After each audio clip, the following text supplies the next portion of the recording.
Good evening and welcome into Tennessee Volunteers live on the Voice of College Football Network. Tucker Harlan and Jordan Binkley with you on this Monday evening. Glad to have you guys along with us. If you like what you see, please like, share, and subscribe to Tennessee at the Voice of College Football on YouTube. We appreciate all of your support.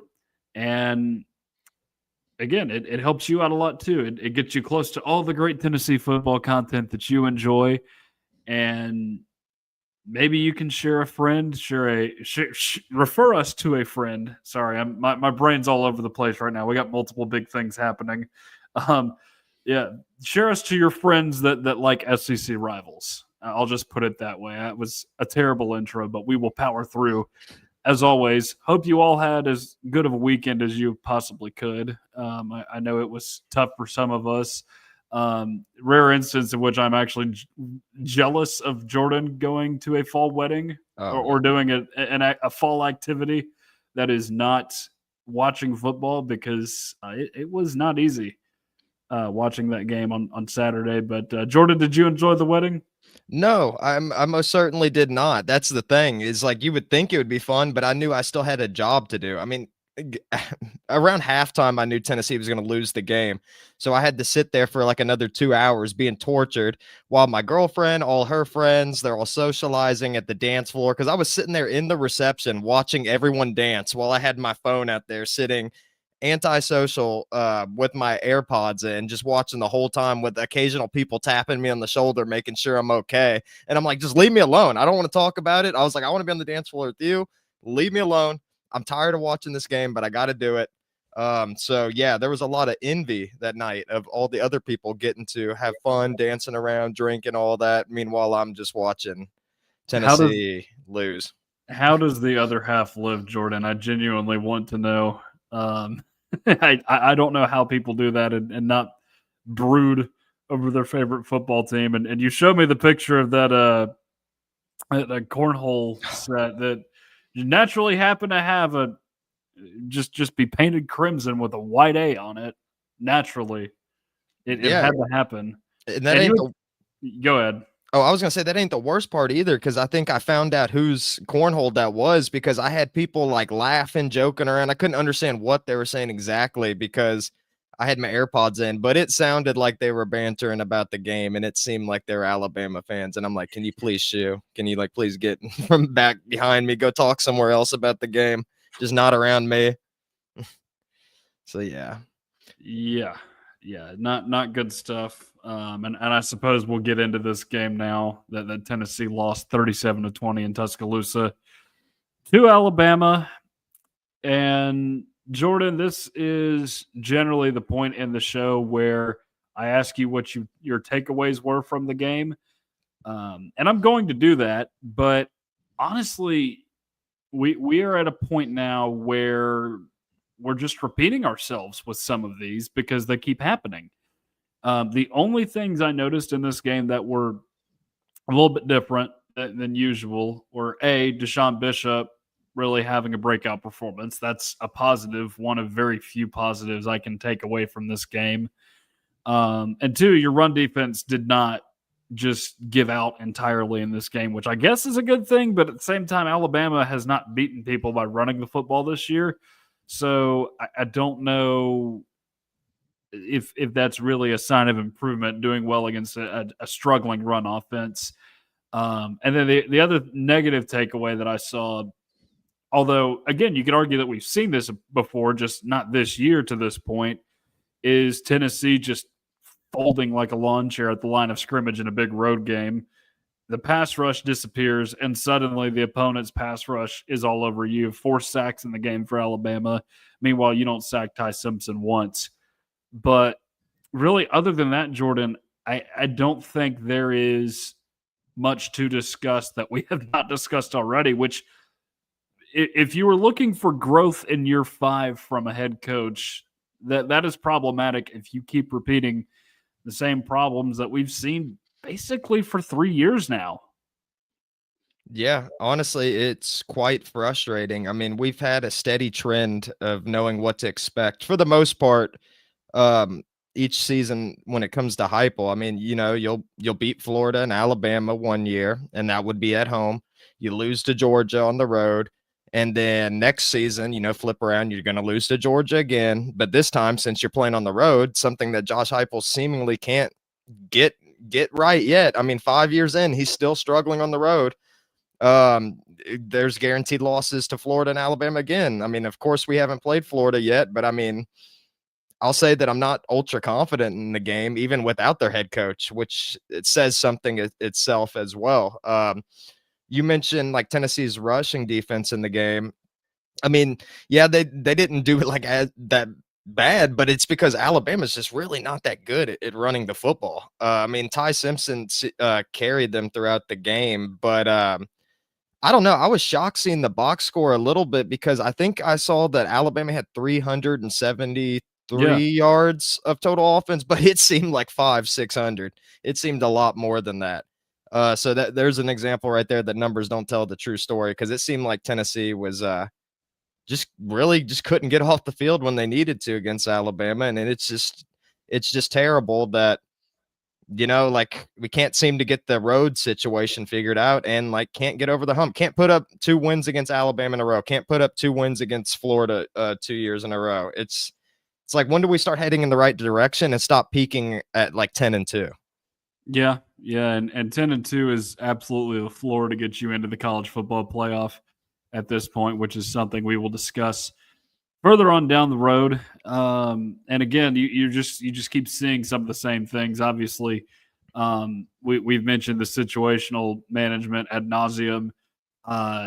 This coaching staff has mismanaged the clock in all 4 SEC games to this point, and I get it. This one was a little bit more controversial at the end, but still, you leave yourself in a precarious situation there at the end of the half, and you end up making a horrible mistake, and pretty much just icing the game for Alabama before you even go to the locker room. That's what's upsetting about all that.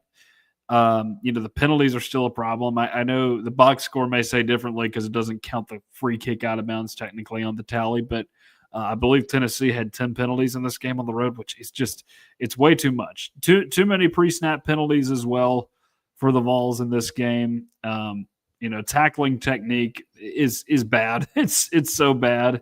I've been lenient on guys like Ty Redmond at corner this year. Some of these younger guys on the defense, but man, you can't just be doing that. That's elementary football stuff. That's not stuff they need to be telling you how to do in the college football level. So again, we're mostly repeating ourselves with some of these takeaways, but they keep happening. So therefore, we have to mention them. So there is one other thing that we need to address with this game, and it's something that has been floating around online for some reason. I don't know who exactly has said it, but the angry mob is back out with the pitchfork saying "Fire Josh Heupel." That's the first time we've really seen it during this tenure at Tennessee. And here's the thing: I get it. The situational management, penalties, defensive efforts have been upsetting this year. But to anybody that is saying that, I would encourage you to look around at the rest of the Power Four landscape and tell me Tennessee's situation is that dire. Currently, there are 8 openings in the Power Four level. You've got in the SEC alone, you've got Arkansas and you got Florida. You got UCLA and Penn State in the Big Ten. ACC, you've got Virginia Tech, and because Frank Reich is basically on a 1-year loaner deal, Stanford, and then you got Oklahoma State in the Big 12. So actually, that may be just 7 that I mentioned there, but you have potentially 8 more that I think can come open. And I'm looking at these right now. I've compiled a list just to see what jobs could come open. There are the obvious ones in the SEC with Auburn and Kentucky. South Carolina is starting to get really upset with Shane Beamer. I think it's more directed at Mike Shula at this point, but they're not at all happy with Shane Beamer. I can tell you that much. Um, in the Big Ten, I would say there's potentially three more that could come open. Wisconsin feels like a ticking bomb waiting to go off right now. They're not happy at Maryland or Rutgers right now either. Mike Loxley needs to get to a bowl game to really feel good about himself. And Greg Schiano starting 0-4 in Big Ten play is obviously not going to help either. And then in the ACC, North Carolina being the obvious one. And then this one may not be the case, but they're 1-6 in year 2 of Bill O'Brien at Boston College. So that's pretty upsetting. And so that's potentially as many as 15 major openings. And who knows, there could be more that I left off that list. And I'm not trying to suggest that those jobs are better than Tennessee right now, but you would rather not have a firing in a cycle like this where there are so many openings and so much competition to get these guys. And also, I just don't feel like Josh Heupel deserves to be mentioned in that conversation yet. We need to go at least another 2 years to really get into that discussion. 2 years of more of the same mistakes to get into that discussion. Yeah, and I'll say a few things. There's one team that you didn't mention on there that I wouldn't be surprised if they end up losing their coach if things don't change, and that's LSU. I mean, LSU comes in with top 10 Yeah. top 10 expectations every single season, and then look, they lose to Vanderbilt down here, and then I mean, Brian Kelly I think has had a track record of underperforming in big moments in years past, and I mean LSU's used to winning, whether it was with Les Miles or Nick Saban or even Ed Orgeron. Like they've won titles with multiple different coaches at this point, and I don't think Brian Kelly is going to be one of those people on the list. So I wouldn't be surprised if LSU ends up canning him later on. But yeah, I mean, Tennessee's situation though, like with how good Tennessee's recruiting class is in 2026, I feel like you gotta at least wait until a couple of years and see how those players develop, because Tennessee's got potential to build a pretty decent roster here in the next couple of years with Faison coming in, with Tristan Keys, and then there's so many other people like Braden Rouse. Like there's a lot of good players about to come into this program, and you'd like to see them develop before you decide to make any decisions about Josh Heupel, because as we know in the world of college football, with how crazy the transfer portal is and everything, I mean, if Josh Heupel was to get fired, all those players are going too. I mean, you can basically count that top 3 in the recruiting class out. I doubt Faison would stay, Keys. I mean, Osenda. I mean, I bet you every single one of those guys would be gone. So, I mean, yeah, it's been a little disappointing this season. But a lot of people didn't have high expectations of Tennessee coming into this season. I know, like Vols fans, it's different, especially how Tennessee started out the gate hot. But I think Tennessee's going to have to wait a couple more years until they start really considering firing Josh Heupel, because I think there's too much to lose in the process. And you mentioned some great programs there that would be competing, like Tennessee would be competing in the coaching search with them. And I mean, it would be hard to compete with some of these schools, even though Tennessee is a very prestigious program. I mean, Penn State is very prestigious, and then like Florida too is going to be a hot ticket, especially with all the recruits down there as well. I mean, you get a leg up on the competition in that sense. So yeah, I mean, I don't think Tennessee should get rid of Josh Heupel soon, but I think that we should at least start to consider a future without him if he doesn't change things in the next couple of seasons. Yeah, I think this is not a year where you consider firing him, obviously. But this is a year where he needs to look into the program and just say, there are some things going on here that we need to fix, retool a little bit. That's what they call it in the next level in the NFL.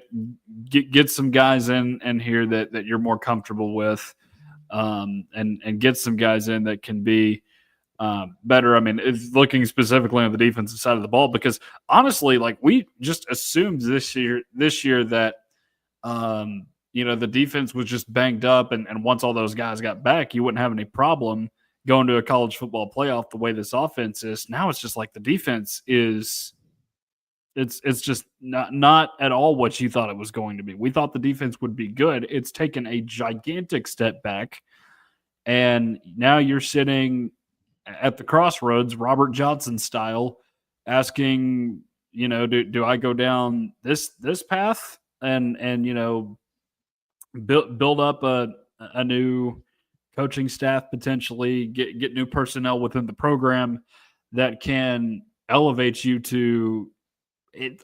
Not that conference championships mean as much anymore, but at the very least, you're not just happy to be in the college football playoff anymore.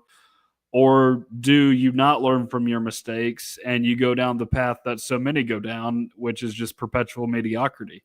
So I think that's where it is for Tennessee. I don't think you're in fire him mode just yet. Let's pump the brakes there, but I do think there are some things that you have to consider with this program long term um, here in the next couple months. But that's all I wanted to say about the Alabama game. Obviously, we spent an entire show on it on Saturday night. It was very therapeutic. Got a lot off our chest back then, but that's all we got on it for this week. So looking around Tennessee's football schedule now, seeing how everybody did. Rough week for the teams on Tennessee's non-conference schedule overall. Pittsburgh beating Syracuse 30-13. Again, Syracuse, the quarterback injury has really killed their season. Chattanooga taking down ETSU 42-38. That was a great game. I didn't get to watch much of it, but apparently there was a really, really cool fake field goal in that game that Chattanooga ran. Liberty taking down New Mexico State 30-27. I believe that was a Tuesday game. But there was one Tennessee opponent in the non-conference that won, and it's part of a pretty major domino that fell in the group of five ranks, and that is UAB taking down Memphis 31-24 in Birmingham. UAB got the whole Jerry Neuheisel interim bump with Alex Mortensen, which, if that name rings a bell, he is the son of former ESPN analyst Chris Mortensen, and really incredible win for UAB because they got in a situation where Memphis was about to score late in that game, but they make a goal line stand and you get out of there with the win 31-24. And I don't know what kind of life that brings that program because they'll be in a coaching search as you might imagine. Maybe Alex Mortensen does well here in future games, but overall, if you look at the playoff picture, that is a pretty big domino to fall with Memphis going down. And there's another one too with Boise State taking down UNLV this weekend up in Boise. But yeah, that was the one successful opponent Tennessee had this weekend in the non-conference, funnily enough. Yeah, I mean, honestly, it's pretty crazy that UAB pulled off that upset because I thought that Memphis was a surefire college football playoff contender this year, and I mean, I didn't really think that they had strong enough competition to keep them out. But I mean, losing to a team that has been playing as poorly as UAB has been, that's kind of rough. And I'm seeing right now on their schedule, they're gonna have to turn around and play against South Florida this week, and South Florida it's probably going to give them their run for their money. So, I mean, that's a great win for UAB. It definitely helps Tennessee look a little bit better, especially because there's just been so much chaos this year. And I feel like we say this all the time, just still trying to figure out like how the playoff picture is going to be and all this stuff. I mean, there's not really any clear cut teams like there's been in years past. So I think the committee has done what they planned on doing with the 12-team playoffs and adding more parity to college football. Although I wasn't necessarily a big fan of the idea at first and not a huge fan of the 16 team playoffs, but I will say it has opened the door for a lot more teams to get in here and compete. Yeah, so USF really the last man standing in the group of five ranks. And we'll see. They got to go to Memphis later on in the year, so that should be a really fun group of five contest when it happens. But yeah, big win for the Blazers this weekend. So moving into SEC games now on Tennessee's schedule. Georgia taking down Ole Miss 43-35. Georgia was down for a lot of that game. Kind of a shootout for a while. Ole Miss led 35-26, believe late in the third quarter, and then Georgia scored the last 17 points of the game and won at 43-35. I cannot figure out Georgia's defense. They go from sucking to just elites in the snap of a finger. It makes no sense. It's one of the weirdest things I've ever seen. And they'll be they'll still very much be in the college football playoff race now. I think the toughest of their SEC games are behind them, and we'll talk about that later. But and Ole Miss, obviously, no need to hit the panic button either. But significant win for Georgia at home, especially after having lost your first significant home game of the season to Alabama. Yeah, I mean, it's hard to gauge this Georgia team, man. I mean, because of course, as we all know, Tennessee almost beat Georgia earlier in the year. And I mean, it seems like a lot of the times, they get down. Like I think they were down to Auburn at one point or at points during the game. But somehow Georgia just always claws back and ends up finding a way to win. And I don't know how great of a team they are overall, but I will say, I mean, good teams find a opportunity to win all the time. And even if it isn't a pretty game, Georgia's still winning these games. So it's going to be curious to see how they end up playing for the rest of the season, because I would imagine they're going to be knocking on the door of going to the SEC championship, unless Texas A&M or someone goes in there as well. Like we still got some more to see, but yeah, I mean Georgia. I mean that's another good win for helping Tennessee's case out for sure. Especially because Ole Miss was looking like they were on fire throughout this season.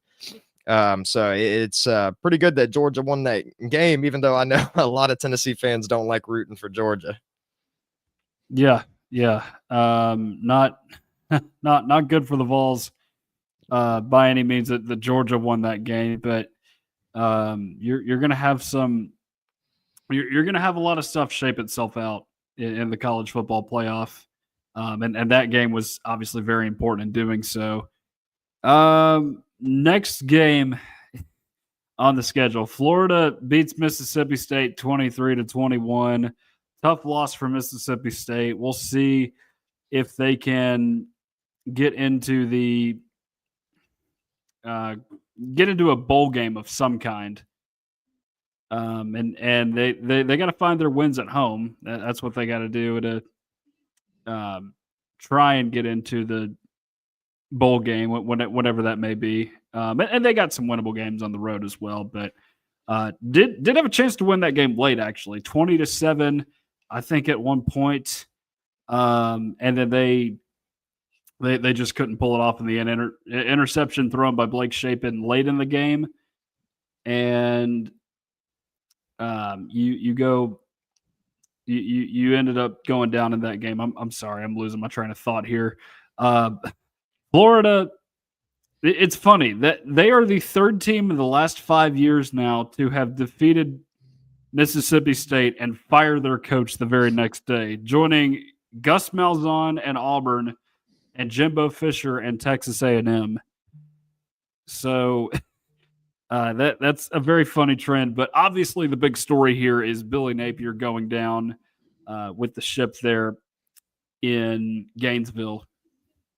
Yeah, I mean, I thought it was funny because there was starting to be rumors on Twitter and everything that Billy Napier was potentially going to get fired after the game. And then, you see Florida win and then you wonder what's going to happen. But I mean, I guess a win over Mississippi State wasn't enough for them to keep him around, which I'm a little disappointed in, to be honest. I liked Billy Napier being Florida's head coach. I was hoping he was going to get a lifetime contract. I was hoping that he was going to be there forever. Because I think that he's probably the worst head coach I've seen come through Florida, which is pretty crazy considering some of the talent that he's been able to pull together. But I'm seeing right now, I'm looking at the box score of the game. Florida won with Lagway throwing 2 interceptions and no touchdowns. And I was like, dang, 2 more touchdowns. Let me see his season stats. Well, for the year, he's got 9 touchdowns and 9 interceptions. Ooh. And this is a guy that everyone was saying was going to be a potential Heisman candidate. But me, as an Indianapolis Colts fan, seeing his similar big brother, Anthony Richardson, see how much he struggled and how much he's underperformed. I don't want to toot my own horn, but I saw this coming with DJ Lagway.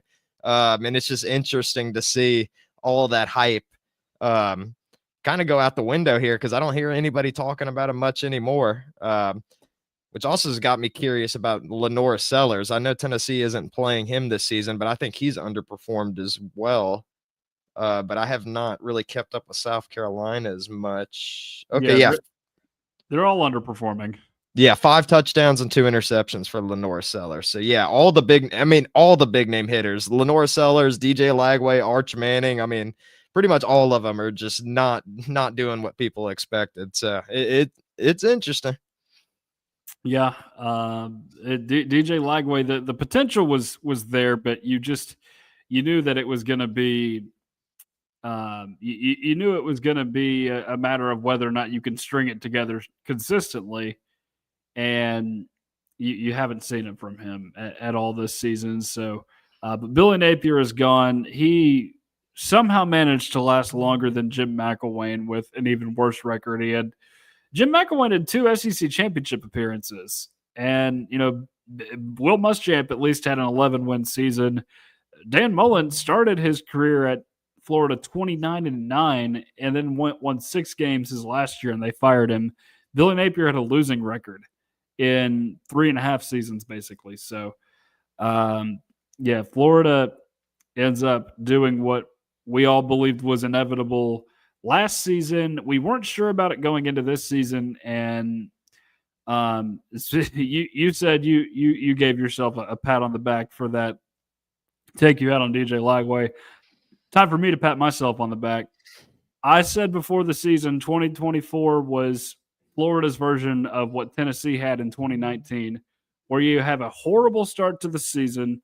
You win enough games on the back end to surge, get to a bowl game, and make your fans feel at least decent about the direction the program is going in.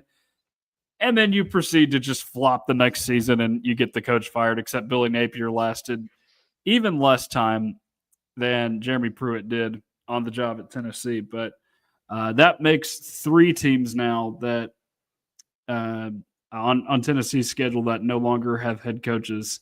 So tough look for those guys down there. But Florida does get the win this week. Up next, Texas A&M taking down Arkansas 45-42. Aggies never trailed in that game. But Taylor Green had a very nice outing. Threw for 3 touchdowns, ran for an additional 2 touchdowns. No turnovers in this game for Arkansas either.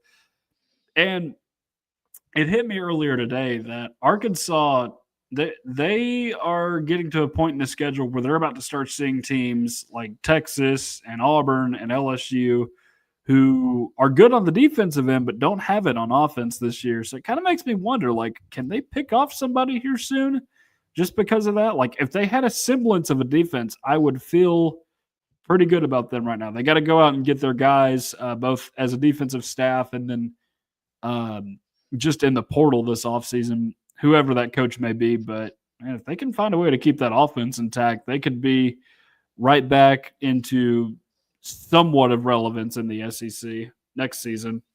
Yeah, and like Taylor Green, he's been kind of like an unsung hero for his team this entire season. I mean, there's not as many eyes around him as some of these other big name quarterbacks, but I mean, right now he's 3rd in the SEC in passing yards, and he's only 22 yards shy of surpassing Ty Simpson.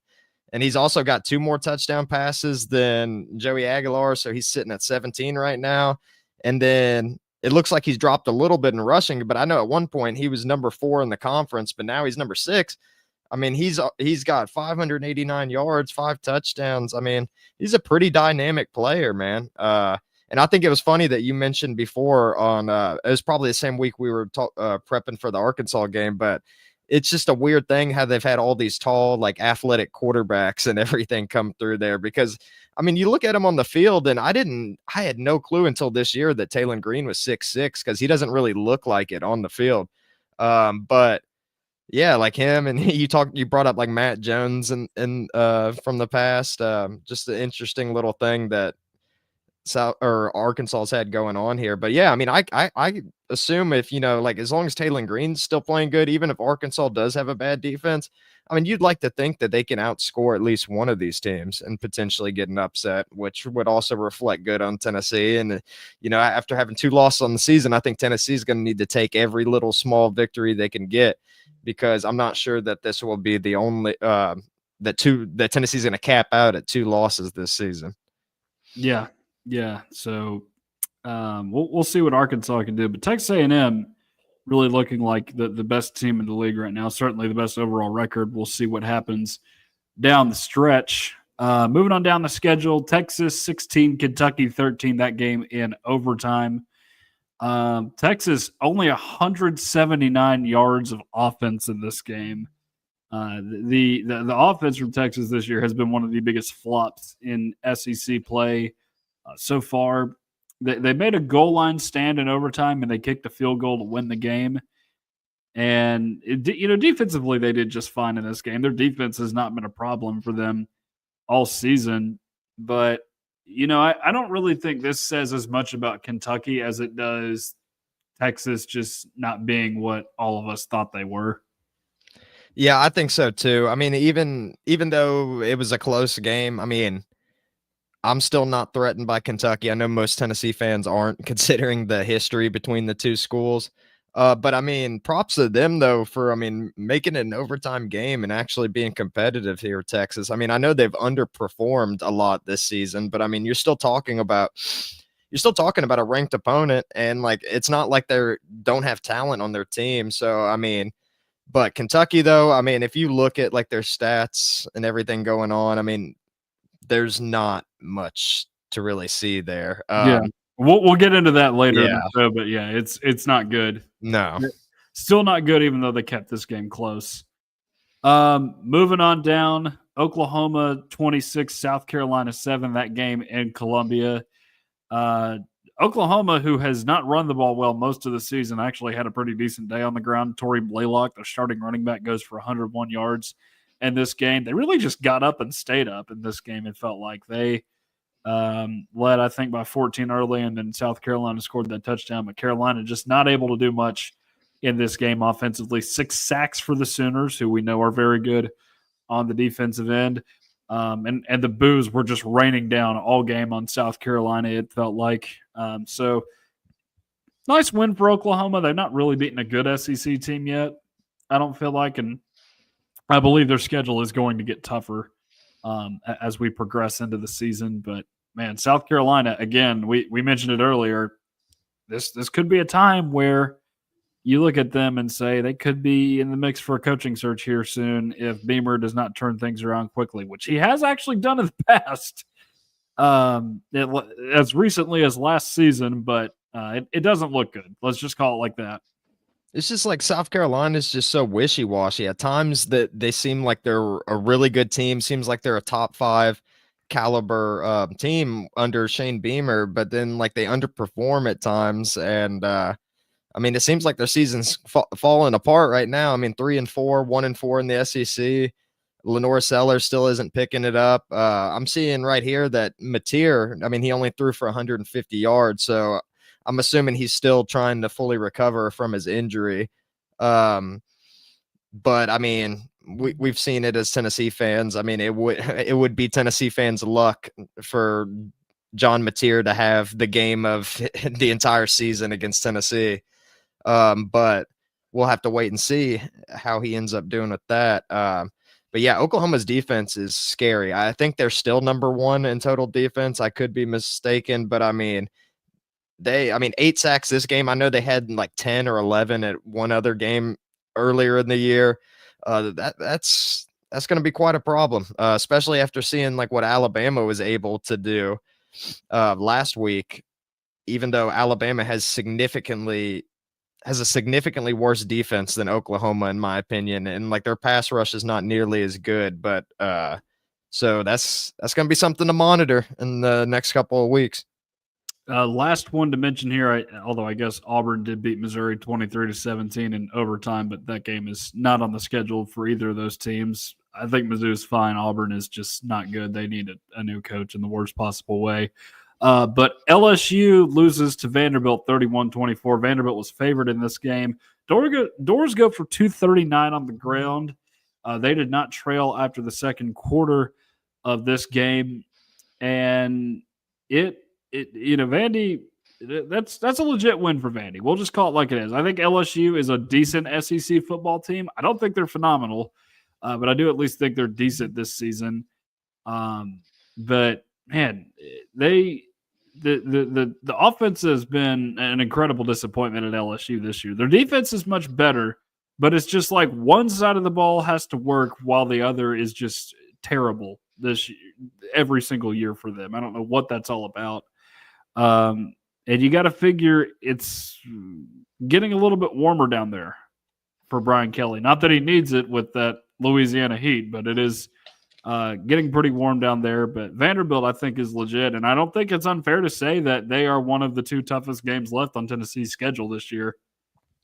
Yeah, I mean, it's crazy the year that Vanderbilt's been able to pull together. I mean, they only have one loss on the year, and I mean, the final score doesn't even tell the whole tale at that Alabama game, because if you were keeping up with it throughout the game, I mean, Vanderbilt was competitive for the most part, and then Alabama started pulling away towards the end. But yeah, I mean, Vanderbilt, it's definitely, I'm definitely a lot less confident in the game against Vanderbilt this year than I was heading into this season. I mean, it's rare that you ever see Vanderbilt start off to such a hot start and winning against a top 10 team in LSU. And now they're a top 10 team.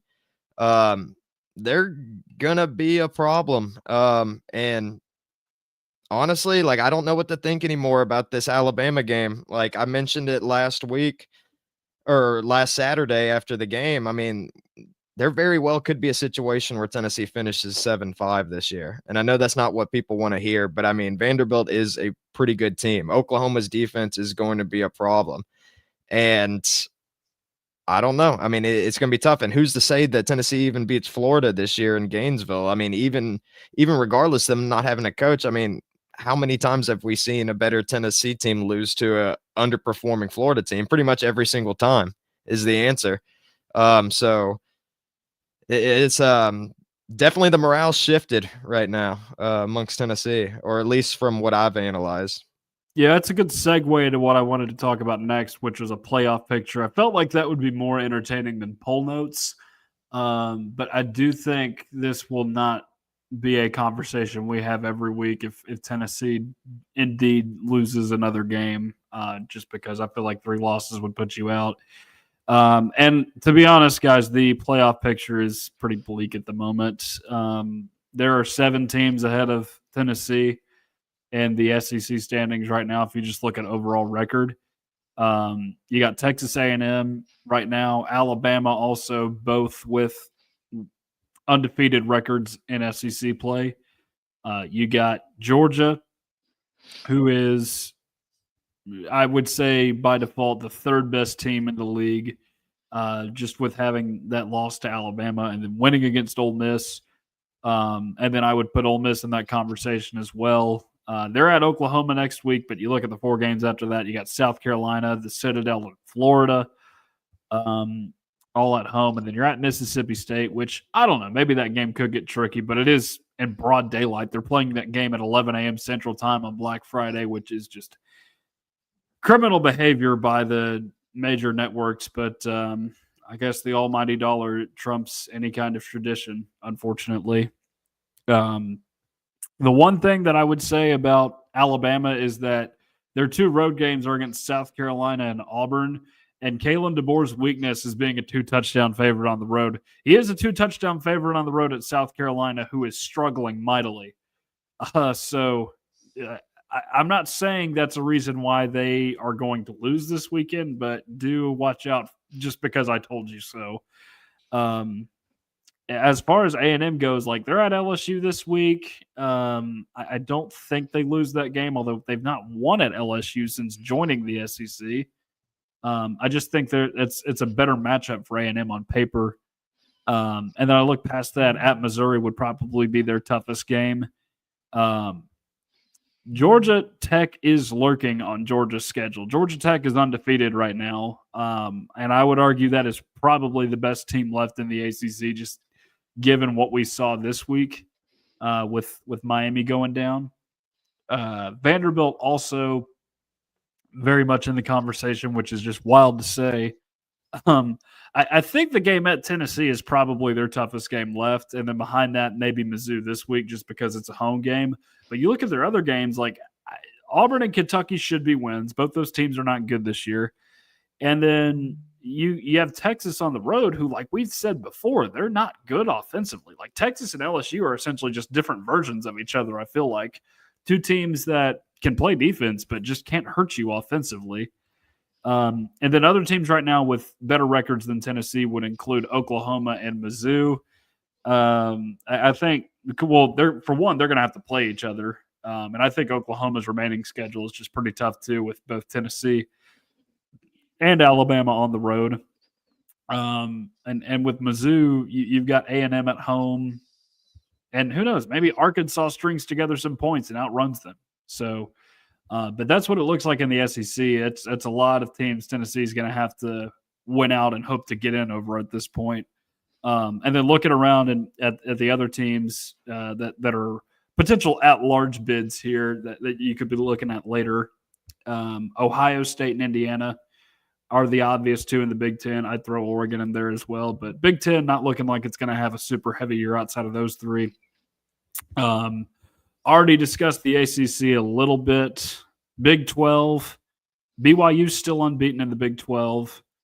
And then the other teams I'd keep an eye on are Cincinnati and Texas Tech. I'm not sure what the future holds for either of those teams on the schedule, but I do know that Cincinnati is unbeaten in conference play. Texas Tech dropped its first loss this week. We'll see what happens going down the road.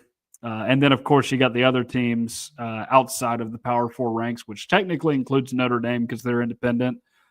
They are in the same situation as Tennessee, where they got to win out, and they play a much weaker schedule than Tennessee, so that could favor them. And then you got USF in the group of five ranks. They're pretty much the last man standing at this point with unbeaten teams in the group of five. So I know that was a very condensed playoff picture breakdown, but all of that to say, it just doesn't look good for Tennessee right now. No, not at all. Especially because Tennessee still got tough opponents to go through. Like I mentioned, Vanderbilt, Oklahoma, Florida, those are not going to be easy wins at all. So it begs the question. I mean, if Tennessee was to lose one more game, who do you think it would be the best team for Tennessee to lose to and still have hopes to go to the playoffs? Because I feel like it's got to be Oklahoma. Yeah, it's either Oklahoma or Vanderbilt at this point. You win against Oklahoma and suddenly you're 9-2 going into the Vanderbilt game.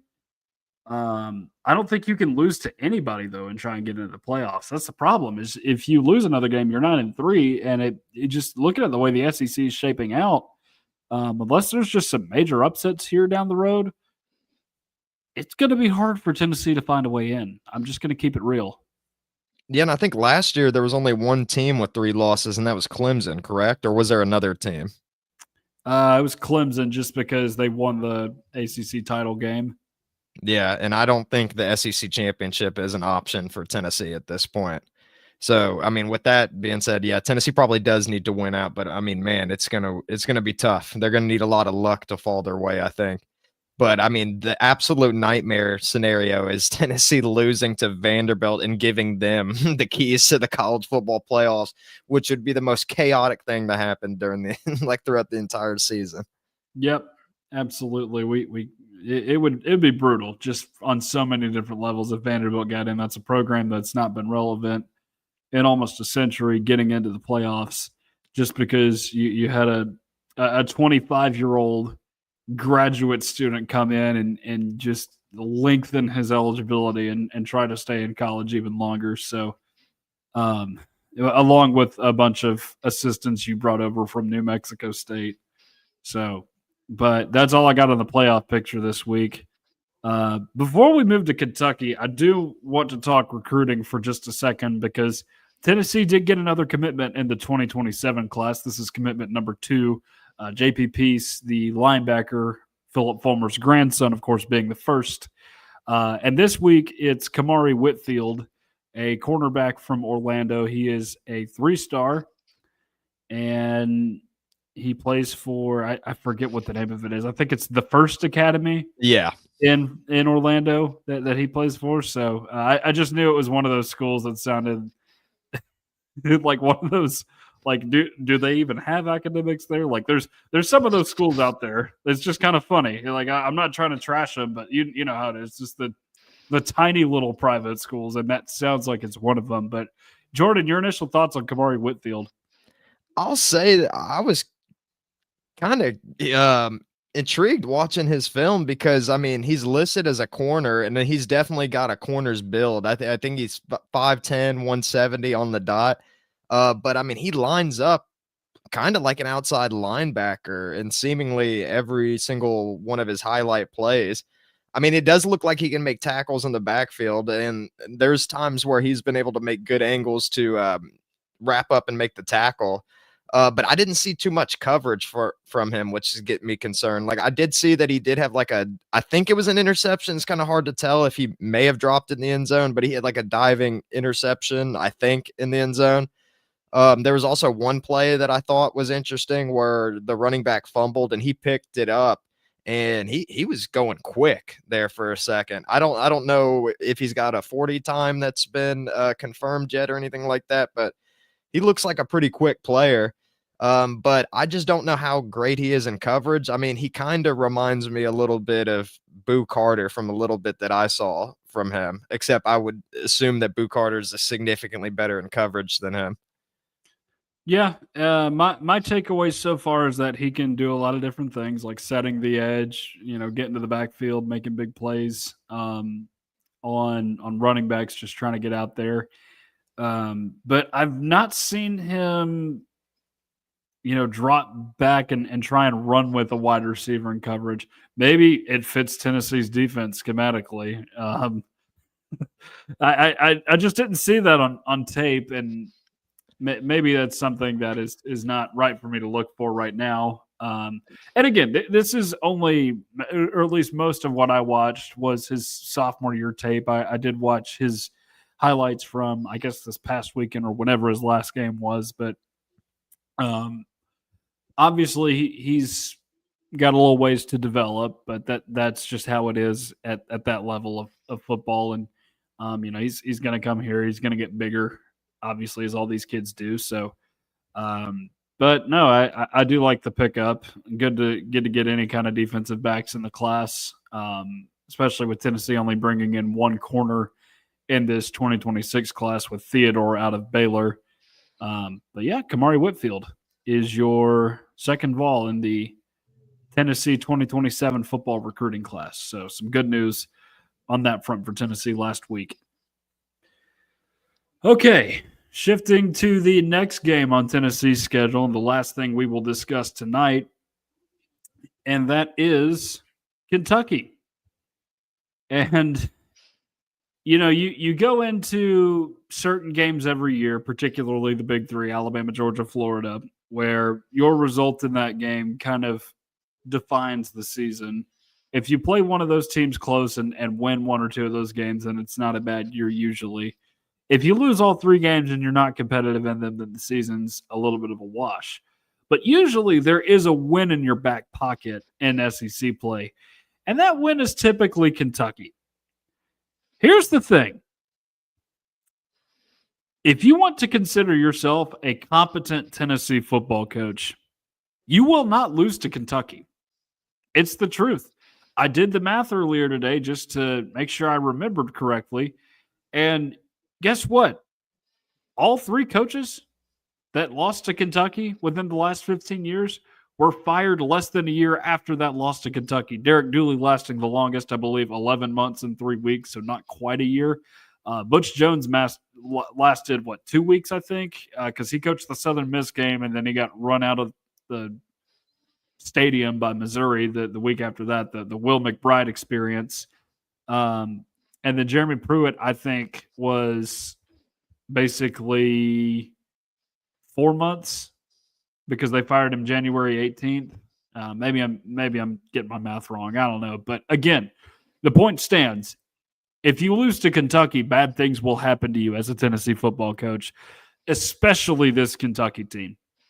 They are at the end of what feels like a marriage that was good several years ago with their head coach, but it's no longer the case. They play this style of football that is heavily oriented on running the football and playing defense.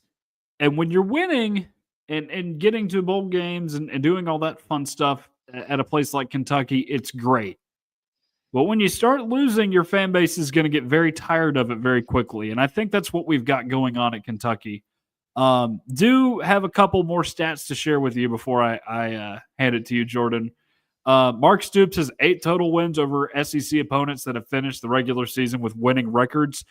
Just 2 of those are after the year 2020. They are against Mississippi State in 2022 and Ole Miss last season in Oxford.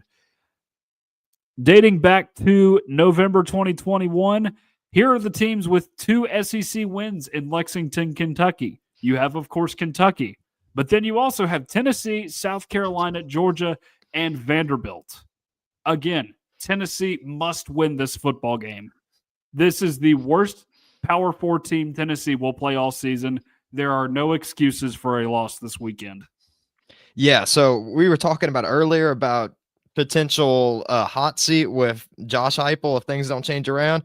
I'll tell you, he'll be firmly on the hot seat if Tennessee is to lose to Kentucky this next week. That is like the number 1 10 commandment you don't break as a Tennessee head coach. That's the golden rule. You don't lose to Kentucky.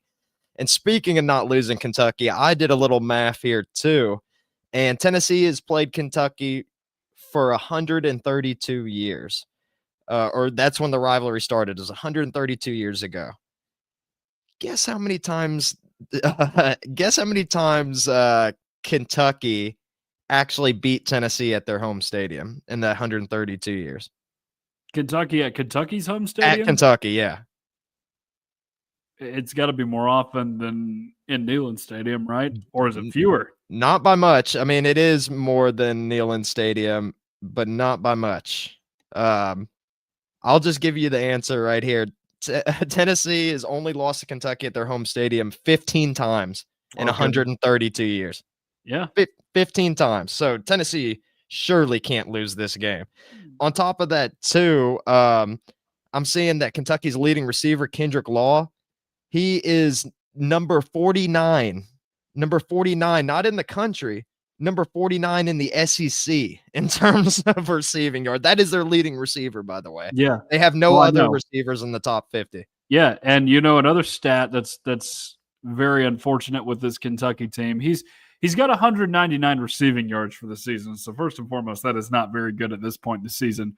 Did you know, Jordan, that that Kentucky's wide receivers through 6 games of the season, I believe it's 6 because they've already had 2 bye weeks, they have combined for 1 touchdown catch. Yikes. The tight ends have caught some touchdown passes, so I will say that as a little bit of a caveat. But their wide receivers have been very unproductive this year.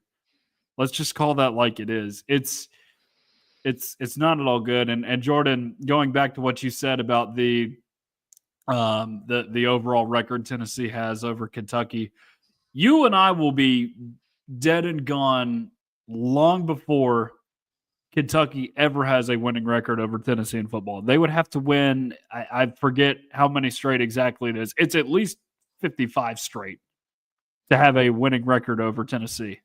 Well, if Tennessee wins the game this year, Kentucky will have to win the next 60 games to tie it up.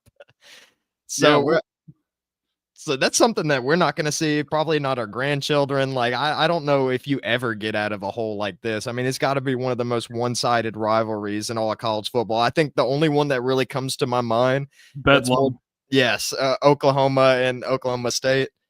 That's the only other rivalry I can think of that's close. Or unless you want to count Vanderbilt in there, but even then, Vanderbilt's been more competitive than Kentucky. Texas A&M is much more akin to that than the third Saturday of October, and people are hyping up that one like crazy, but people tend to hype up things from Texas that are not worth the hype. Sorry if you're watching this and from Texas, but it's the truth. Yeah, and I got suckered in last year. I mean, one of my good friends, he knows that I'm really into college football, and I've predicted some upsets in the past, and I was feeling good about my choice that week. And he was like, I got this $150 free money I can bet with. He's like, tell me what game to put it on. I was like, you're going to put it all in one game? And he's like, yeah. And I was like, dude, I don't want this kind of pressure on me. But I'm like, all right, pick Texas A&M over Texas. And then I helped lose my friend $150. when I thought about changing up my prediction, like I was like a couple hours before the game started or before he placed his bet, I was like, actually, maybe you should take South Carolina over Clemson, which would have won him money, but no. Yeah, Texas A&M fooled me. So let's look more specifically at the matchup now. And it's been a strange year for Kentucky at quarterback. They were originally starting Zach Calzada, who is somewhat of a journeyman in college football, living off the success he had against Alabama in 2021, 4 years later. Um, Transferred to Auburn, did nothing at Auburn, balled out at Incarnate Word, and then transferred to Kentucky. He has not played or started for Kentucky, I should say, since that Ole Miss game they lost all the way back in week 2. And by the way, that is the most Kentucky has scored on an SEC opponent in a game is 23 this season. So not been good for them offensively. They do have a nice little running back in Seth McGowan. I believe he went for over 100 against South Carolina a few weeks ago. Also had a nice game against Ole Miss as well. So definitely look for him. But overall, their run offense has not been that good. He had 112 yards in that game at South Carolina, but the game was over pretty quickly because of some defensive touchdowns. We talked about the wide receiver problems that they have, but Kendrick Law, I will say, is a very athletic player. You can look for him to get involved in some jet sweeps. I know they like to use him in that facet of the game on offense. And one other thing too about Kendrick Law, he had a testy interaction with a certain Tennessee defensive back who many of the Tennessee fans have mixed feelings about on the third Saturday of October last season. What are you referencing? When Boo Carter punched him in the face. Oh, that was him? Yes. That's Kendrick Law. So that's a little blast from the past there for you to preview this rivalry. I guess you could call it that. Look for the tight ends to get involved in this game because, again, the receivers are just not productive for them. It's not like Georgia where they have good wide receivers, but you always have to be watching the tight ends.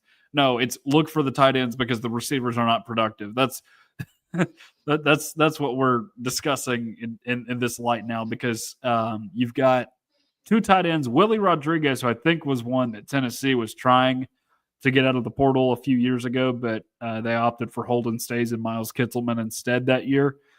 And then Josh Caddis is the other one. I believe he scored a touchdown against Tennessee last year. I know for sure he scored one against Georgia earlier this season on one of the one good drives that they had in that Georgia game. So they'll get those guys involved. But I'll tell you this. I would be very disappointed if Tennessee does not get it going in the pass rush this week because Texas and South Carolina have eaten them alive. South Carolina was putting all kinds of crazy licks on Cutter Boley in that game, threw a couple interceptions, one of which was a touchdown. One of those sacks ended up going for a scoop and score as well in that South Carolina game. They ended up scoring 35, but two of those touchdowns were defensive. It's just kind of what South Carolina tends to do this year. But again, they made him feel the hits early on in that game. And despite giving up some one early touchdown, I should say, they ended up getting after him. Georgia and Ole Miss had some success doing that, but not as much as those teams did. But I would say that you're going to have to get after him, make him feel uncomfortable. And the run defense has to hold its own in this game because you can get after their backs in the backfield. The offensive line is not anything phenomenal. But again, we've seen how Tennessee has defended the run this year, and it does raise a little bit of a concern. Yeah, I mean, Tennessee has struggled on the run, like as we've talked ad nauseum before. I mean, Tennessee's rush defense has been pretty bad this year, but it seems like Kentucky's pretty one-dimensional. I mean, outside of McGowan, I don't really know how much they got going for them. I mean, their quarterback Boley, I mean, he's got half as many or half as many yards as Joey Aguilar does. And I know he didn't start the entire season, but like, I don't know. I mean, they don't really have many offensive stars, like if any, outside of McGowan on there on the team. So I think Tennessee fares well. I mean, the offense. Tennessee's offense is night and day better than Kentucky's. And I've been a little bit critical on Tennessee over reliance on the blitz in the past, especially with running quarterbacks. But I mean, I say in this game, let them loose, let them go crazy. Try to get 10 sacks in this game. Really cause havoc for Kentucky because I'll say I think the best thing Tennessee needs right now is they need to absolutely punch Kentucky in the mouth and stomp on their throats and run up the score on them. I mean, after that Alabama game, I hope that every player in the locker room, Josh Heupel included, I hope they're all mad, upset, and they need to take their anger out on someone. So why not make it little brother Kentucky and run up that score on them? Run up that score like we've seen Josh Heupel do against some of these Group of Five schools.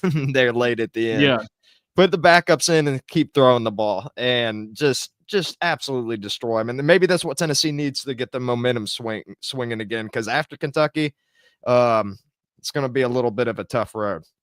absolutely. And looking at this team on the defensive end, nobody's really put up crazy numbers passing the ball against them, but that's because they haven't needed to. Like I mentioned with South Carolina, I mean, Lenora Sellers didn't have any turnovers in that game, didn't throw any touchdown passes because they got it going on the ground enough in that game. And again, they forced all kinds of turnovers that turned into instant touchdowns for them. So there's no need to do that. I watched almost all of that game against Georgia when Tennessee was on a bye week. And I'll say this, it felt very much like watching a non-conference game. Georgia did not look like it was in any kind of hurry. It was not fearful of what Kentucky was doing on the defensive end. It just knew, like, you get third and long, we'll just run this play and we'll be just fine. So never really got that feeling in that game.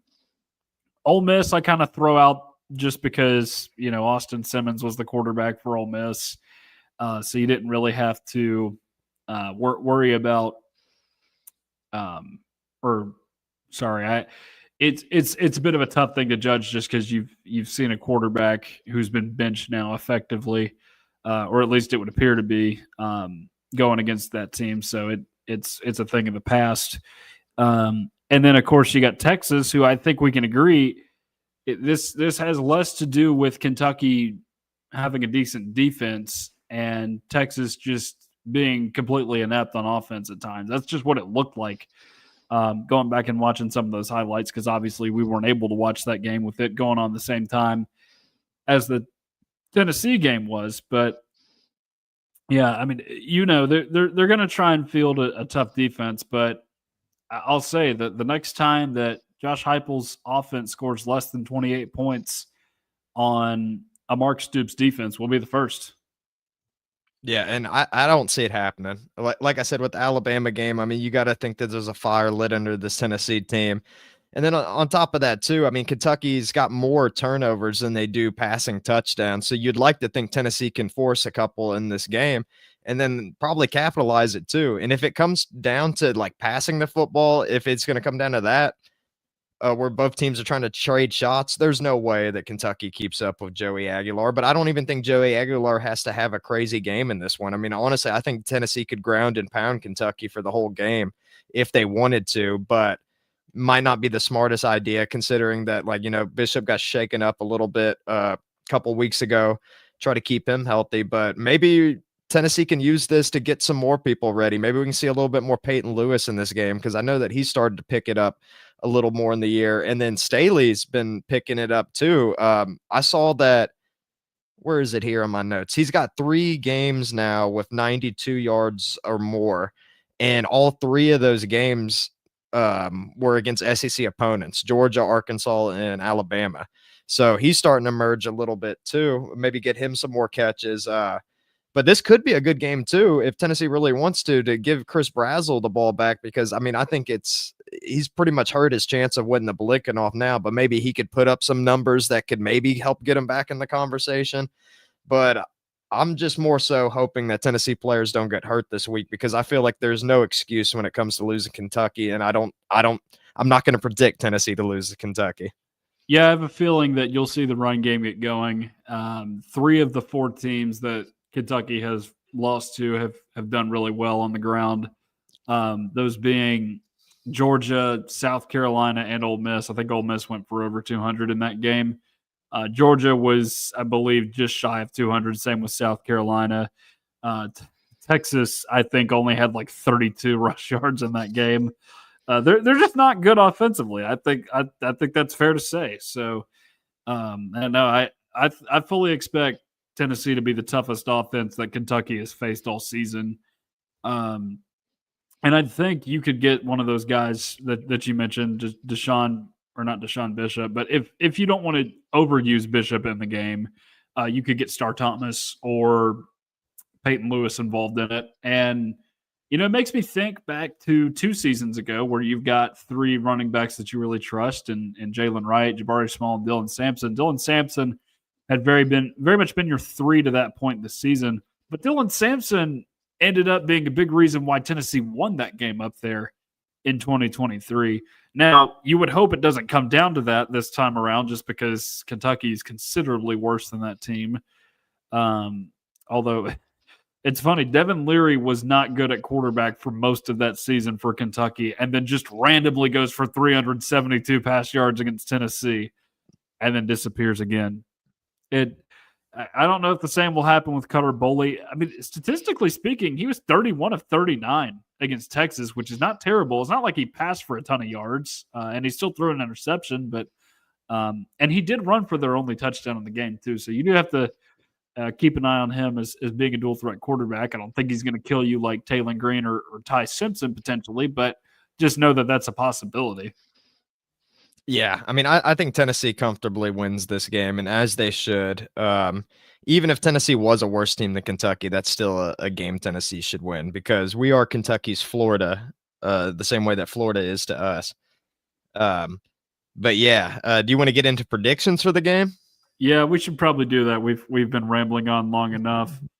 So score predictions, I guess, is something we can get to in just a second. Do we have any keys to this game? I think the big thing is really just reestablish your pass rush, make them feel uncomfortable, and then just run the ball really well. I think is what you got to do in this game. I know that's easier said than done most of the time in the SEC, but it does bother me a little bit that this team is not choosing to run the ball out of the gate and then digging itself into a hole at times. So I think if you come out running the ball well on this team, then the good things are going to happen.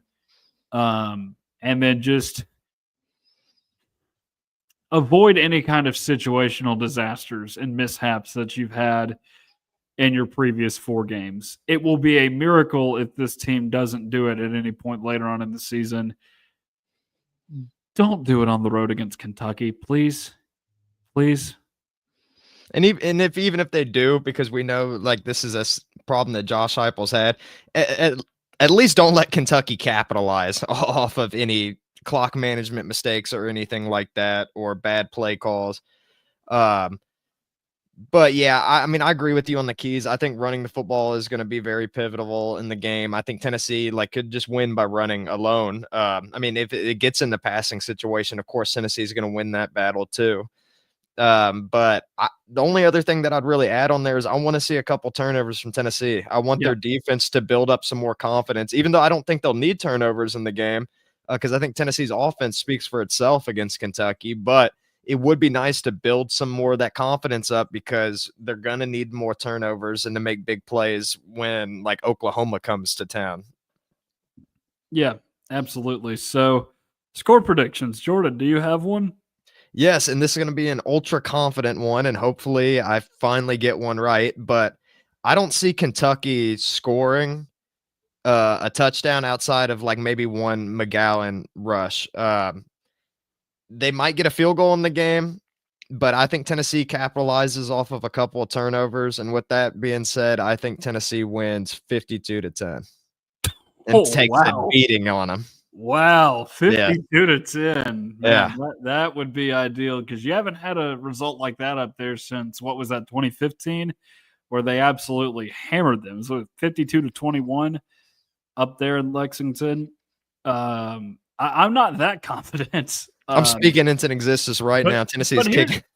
But here's the thing. On paper, there is no way this game should be close. Tennessee's favored by 9.5 on the road, which you would figure means they're probably going to win by more than that if they're favored like that on the road. I'm trying to think. Like, here's what's difficult about this is on paper, like I said, they are significantly better. But usually when Tennessee goes to Lexington, it is at least a game. So with that in mind, it's so hard.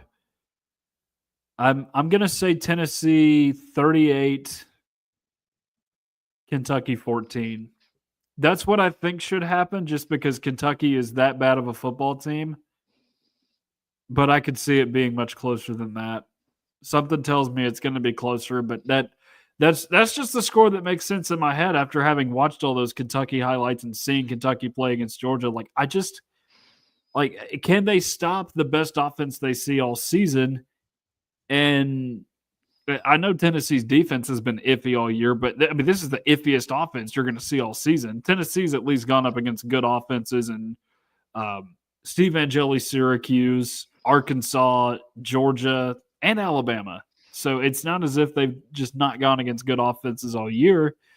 But seriously, Kentucky is not good on that side of the ball. There's no reason they should be scoring more than 17 in this game, I don't think. And I would argue too that even UAB had a better passing attack than Kentucky did too, with Kitna back there. So I mean, I don't know. Like, you never know with Tennessee at the end of the day. I feel like they either blow Kentucky out of the water and take out their anger on them for last week, or they underperform, make terrible mental errors and coaching blunders, and then it ends up being a close game. I feel like there's really no in between. I don't think it's going to be like 35-24 or anything like that. I think it's either going to be a huge blowout or Tennessee's going to be sweating bullets by the fourth quarter. All right. Well, I think that's all we've got for tonight, unless we missed anything, Jordan. But I think we covered all the bases. We had a lot to get to tonight. Anything else? One other thing I wanted to say is, like, we've seen that Deshaun Bishop's really been stepping up the past 2 weeks. So against Arkansas and Alabama, he's combined for 28 carries, 269 yards, and 3 rushing touchdowns. So he's got the hot hand right now.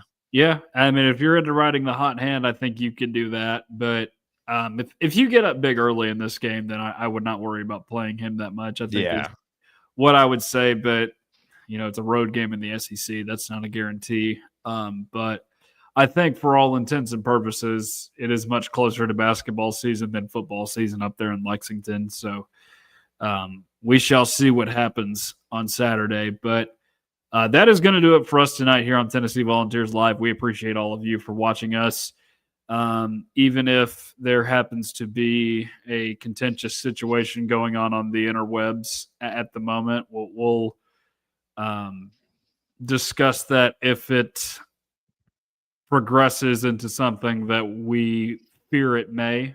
I think all of you know what I'm referring to. I'm not using specific words here, but just keep an eye on that. But if you stayed with us just to try and ignore your very, very rational fears, I might mention, we appreciate you for doing that. Please like, share, and subscribe to Tennessee at the Voice of College Football. Really helps us out, helps you get close to all the great Tennessee football content that you enjoy.